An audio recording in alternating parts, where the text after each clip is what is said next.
যেই ব্লগটা আমার সর্বপ্রথম ছাড়ার কথা ছিল, বাট সময় স্বল্পতার কারণে এবং ব্যস্ততার কারণে দেখেন সেইটা সবার লাস্টে। এই ব্লগটা মূলত যেই দিন আমরা ঢাকা গিয়েছিলাম সেই দিন, আর যাওয়ার সময় রেডি করার পরই আমার মেয়েটা দেখেন ঘুমায় পড়ছে। সবকিছু ঠিকঠাক করার পর যখন বের হব, এই সময় যদি বাচ্চা ঘুমায় পড়ে তখন যে কেমন লাগে এটা শুধু মায়েরাই ফিল করতে পারবে। আর ইদানিং আমাদের কোথাও বেড়াইতে যাওয়া বা কোথাও ট্যুর দেওয়া এই জিনিসটা একদমই হঠাৎ করে হয়ে যাইতেছে, হুটহাট করে কোথাও চলে যাইতেছে। তো এই পর্যন্ত সবকিছু ঠিকঠাক থাকলেও সমস্যাটা শুরু হয় তখন যখন আমি অসুস্থ হয়ে পড়ি। তো পুরো ব্লগটা দেখলে অবশ্যই জানতে পারবেন, দেখতে থাকুন। সো হ্যালো এভরিওয়ান, আসসালামু আলাইকুম, this is Sade, welcome back to my page and channel Tasnim blog ভিডিওর একটা নতুন ব্লগে আপনাদের সবাইকে স্বাগতম। তো এটা হচ্ছে সেই দিন যেই দিন আমরা ঢাকার উদ্দেশ্যে রওনা দেই। আর যাওয়ার সময় গোল্ডেন লাইনে যখন আমরা টিকিট কাটি তখন দেখি একটা মহিলা যে ঝালমুড়ি হচ্ছে এখানে বিক্রি করতেছিল। যদিও ঝালমুড়ি খাওয়ার কোনো ইচ্ছা ছিল না, বাট এই মহিলার উদ্যোগটা দেখে আমার অনেক বেশি ভালো লাগছে, তাই আপুর কাছ থেকে অনেকগুলা ঝালমুড়ি নিয়ে নিলাম। আসলে কারো কাছে হাত পেতে খাওয়ার চাইতে কিছু একটা করে খাওয়া আমি মনে করি সর্বোত্তম। আর এদিকে ঝালমুড়ি কিনতে কিনতে দেখি আমাদের বাসটাও চলে আসছে। আমাদের বাসটা ছিল একদম সন্ধ্যার সময়। তো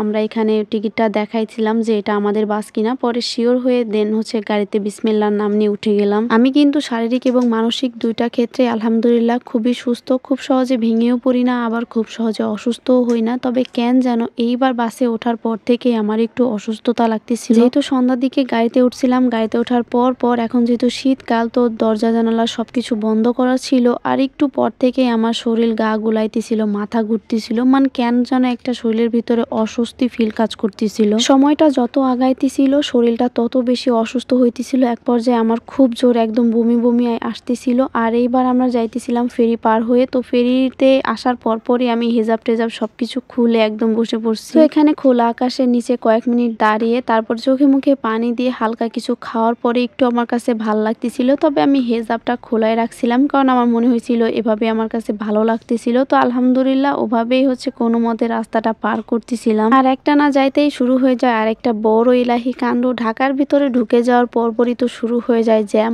আর এত পরিমাণে জ্যাম যে এক পা আগাইলে 10 পা পিছায় যায়। আমি তো এখানে বোর হয়ে বসে রয়েছি, আর আমার মেয়ের অবস্থাও খুবই খারাপ। সে একবার দাঁড়াইতেছে, একবার বসতেছে, একবার শুইতেছে, কি যে করতেছে, কিভাবে যে সময় আমরা এইটুকু পার করছি আল্লাহই জানে। আমার কাছে মনে হইতেছিল এর চেয়ে যদি নাইমা আমি হাইটা যাই তাহলে মনে হয় এর চাইতেও আগে যাব, এত পরিমাণে জ্যাম ছিল। এইটুকু তো মাত্র রাস্তা। ফরিদপুর থেকে ঢাকা গাবতলী পর্যন্ত আসতে আমাদের প্রায় 4.5 ঘন্টারও বেশি সময় লাগছে, ভাবা যায়। অ্যান্ড অবশেষে ফাইনালি আমরা আমাদের বড় ভাইয়ের বাসায় এসে পৌঁছাইছি। আমরা এসেই প্রথমে রাতের খাবারটা শেষ করে নিতেছিলাম, কারণ অনেক বেশি ক্ষুধার্ত ছিলাম। ফরিদপুর থেকে রওনা দিয়েছিলাম বিকাল 5টার সময় এবং ঢাকা মিরপুরে এসে পৌঁছাইতে আমাদের লেগে গেছে রাত 11:30।